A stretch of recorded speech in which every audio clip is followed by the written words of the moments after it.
Mesdames et messieurs, bonjour et bienvenue dans le programme francophone hebdomadaire de Africa News and Views.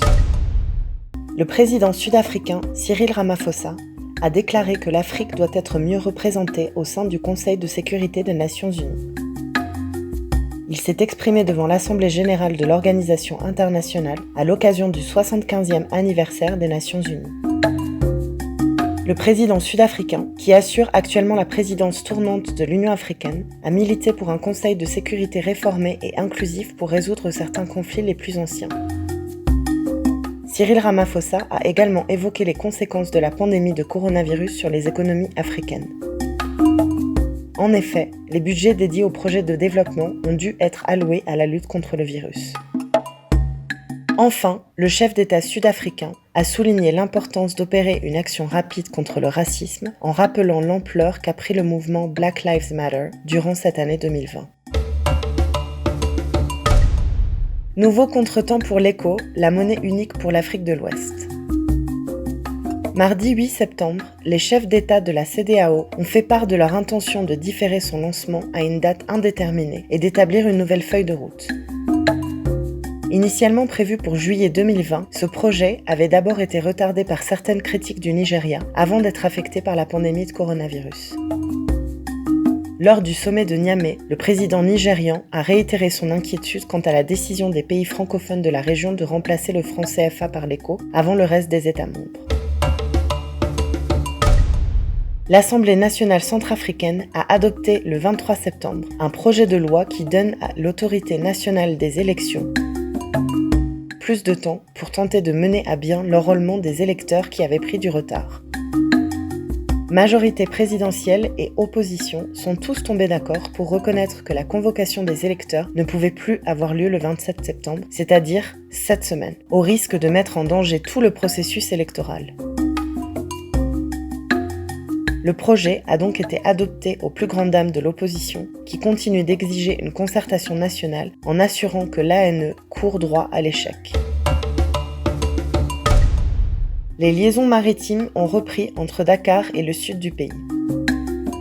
Elles étaient suspendues depuis le mois de mars en raison de la pandémie de Covid-19. Un premier bateau a quitté Dakar le 23 septembre, direction la Casamance.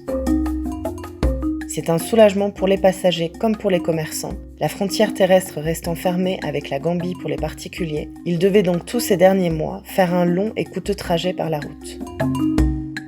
À part l'avion, il fallait donc jusqu'ici prendre la route dite de contournement via Tambacounda, soit près de 900 km. Dans la cale, toutes sortes de marchandises sont stockées, des pommes de terre aux pièces détachées. Cette reprise va aussi favoriser la relance de l'activité économique en Casamance. La reprise reste toutefois progressive avec 2 rotations par semaine au lieu de 4 avant la pandémie. Facebook compte s'implanter à Lagos l'année prochaine. Ce sera le 2e bureau sur le continent africain après celui d'Afrique du Sud, établi en 2015. L'antenne nigériane recrutera des équipes dans les domaines des ventes, de la politique et de la communication. Facebook espère ainsi développer des produits créés par les Africains pour l'Afrique et le reste du monde. En 2016, le fondateur de la société, Mark Zuckerberg, s'était rendu à Lagos pour son premier voyage sur le continent. Selon une étude récente, des investissements de Facebook dans les infrastructures et la connectivité en Afrique subsaharienne pourraient générer plus de 57 milliards de dollars en avantages économiques au cours des 5 prochaines années. La maison de Rosa Parks, figure emblématique de la lutte contre la ségrégation raciale aux États-Unis, est exposée en ce moment à Naples. Une maison qui a failli disparaître en 2008 au moment de la crise des subprimes. La famille de Rosa Parks a demandé à l'artiste Ryan Mendoza de lui donner une nouvelle vie. Refusant de laisser sa place à un blanc dans un bus, Rosa Parks écope d'une amende de $15. Martin Luther King lance un boycott des bus qui dure 1 an pour aboutir à l'abandon des lois ségrégationnistes dans les transports en commun aux États-Unis. L'exposition Almost Home, The Rosa Parks House Project, est à voir gratuitement au Palais Royal de Naples jusqu'au 6 janvier 2021.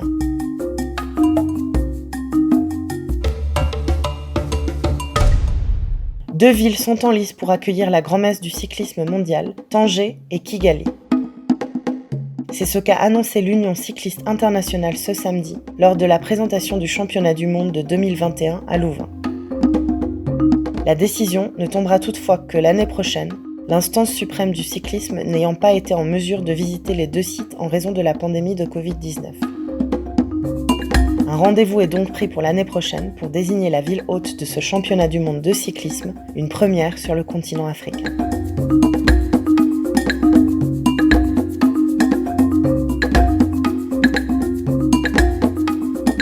Arts TV vous remercie pour votre attention et vous souhaite un excellent week-end. Prenez soin de vous. Marianne Coilot, Addis Abeba, Éthiopie.